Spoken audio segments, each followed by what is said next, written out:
Congresswoman Omar from Minnesota. Thank you, Senator. It's really great to be here, but saddened that we are talking about an issue really that I sometimes don't understand that we are having a conversation about here in the United States. I believe that healthcare is a basic human right. And all over the world, there are people in developing parts of the world who are dying because they don't have access to healthcare or they don't have access to medicine.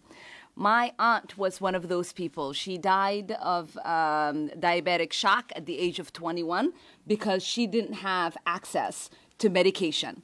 And so in Minnesota last year, when I heard about Alec, who was 26 years old, who died because he couldn't access insulin to save his life, it did not make any sense to me.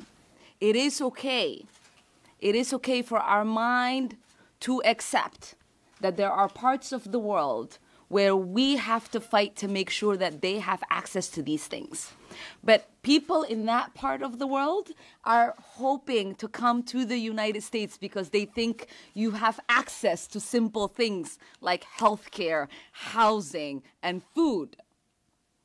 So I am excited to be part of the new majority, to have partners in the Senate who have moral clarity and courage to help us fight to make sure that Americans have access to medication and health care. Americans pay the highest prices to access the drugs in the world, including 3 times the price of drugs in Great Britain alone. And instead of taking donations from pharmaceutical industry, we need to hold them accountable for taking advantage of the American people. Medications are too expensive, and we must act boldly to lower prices. So these 3 critical bills are going to make few changes. One of them will end the disastrous exclusivity agreement that pharmaceutical companies enjoy on a drug, preventing more affordable generic options from coming to the market.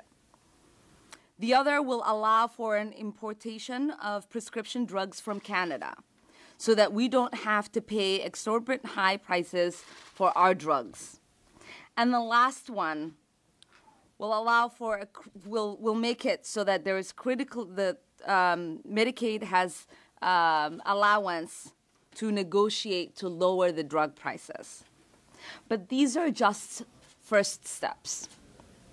I am committed to fighting for Medicare for all, single-payer healthcare system to guarantee quality healthcare for all Americans.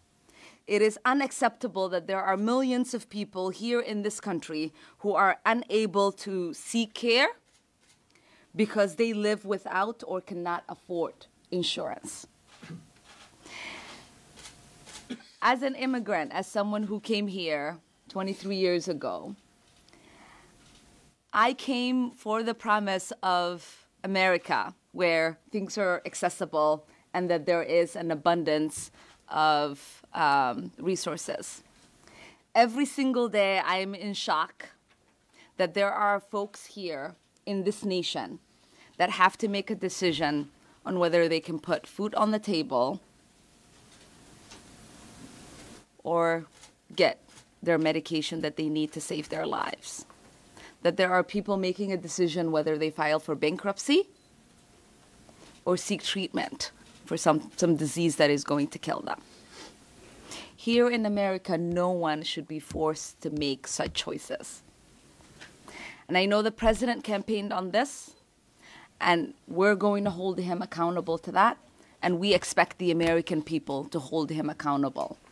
If there's anything we can partner on this that is critical to the American people, it is this. And we're ready for that partnership to act on behalf of Americans. Thank you.